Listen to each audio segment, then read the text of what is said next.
चैत्र पूर्णिमा के अवसर पर माता महाकाली मंदिर में बड़े उत्साह के साथ यात्रा होती है।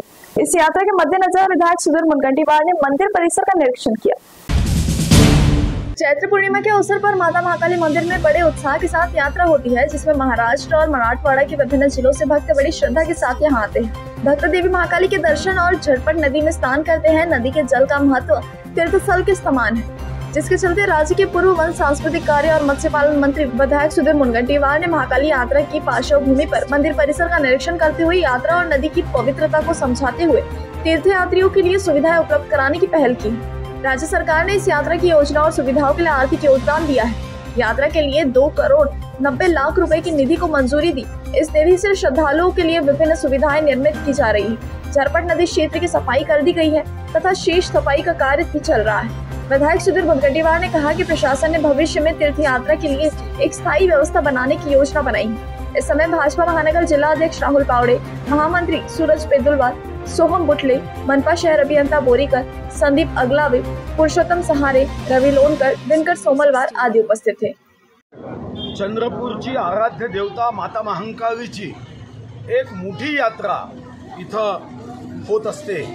या यात्रेत महाराष्ट्राच्या कानाकोपऱ्यातून आणि विशेष करून मराठवाड्याच्या जिल्ह्यातून मोठी भाविक इथे येतात।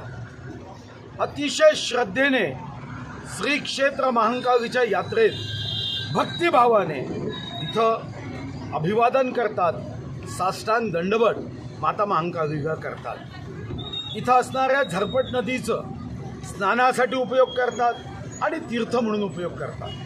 मी माननीय एकनाथ शिंदेजी व माननीय देवेंद्रजींना धन्यवाद देईन की मी त्यांना विनंती केली आणि त्यांनी 2,90,00,000 रुपये या यात्रेच्या खर्चासाठी आम्हाला उपलब्ध करून दिले। या ठिकाणी भाविकांसाठी जे श्रद्धाळू आहेत त्यांच्यासाठी आम्ही इथं मोठ्या प्रमाणावर व्यवस्था करतो आहे। झरपट नदीमध्ये मोठ्या प्रमाणावर कचरा होता, तो साफ केला। थोडासा आहे तोही आता 1-2 दिवसामध्ये साफ करून अतिशय निरंतर वाहणारी झरपट नदी व भविष्यामध्ये या यात्रेच्या संदर्भामध्ये काही स्थायी यंत्रणा आम्ही उभ्या करायच्या आहे।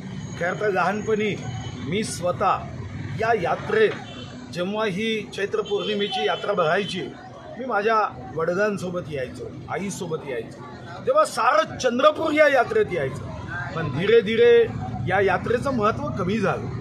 ते महत्त्व पुन्हा एकदा वाढवण्याच्या दृष्टीने मी स्वतः माननीय जिल्हाधिकारी, आयुक्त यासोबत चर्चा केली की इथं येणाऱ्यांच्या भाविकांच्या जर सोयी केल्या तर निश्चितपणे पुन्हा एकदा पूर्वपार यात्रा तीच भक्तिभावानी, श्रद्धेनी, पवित्र वातावरणात होईल आणि त्या दृष्टीने आम्ही काम करतोय। इथं आता मी या दुकानदारांचं म्हणणं ऐकून घ्यायला।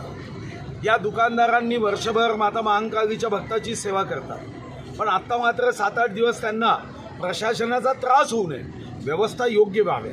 पण व्यवस्था योग्य करण्याच्या नादामध्ये जे दुकानदार इथं अनेक वर्षापासून 50 वर्षापासून, कारण 40 वर्षाच्या अगोदर तर मी इथं रोज यायचो माता महाकालीच्या दर्शनाला, तेच दुकानदार मी तेव्हाही पाहायचो, आजही आहे। 40 वर्ष जे दुकानदार आहेत त्यांना त्रास होऊ नये या दृष्टीने मी आता इथं माहिती घेतली।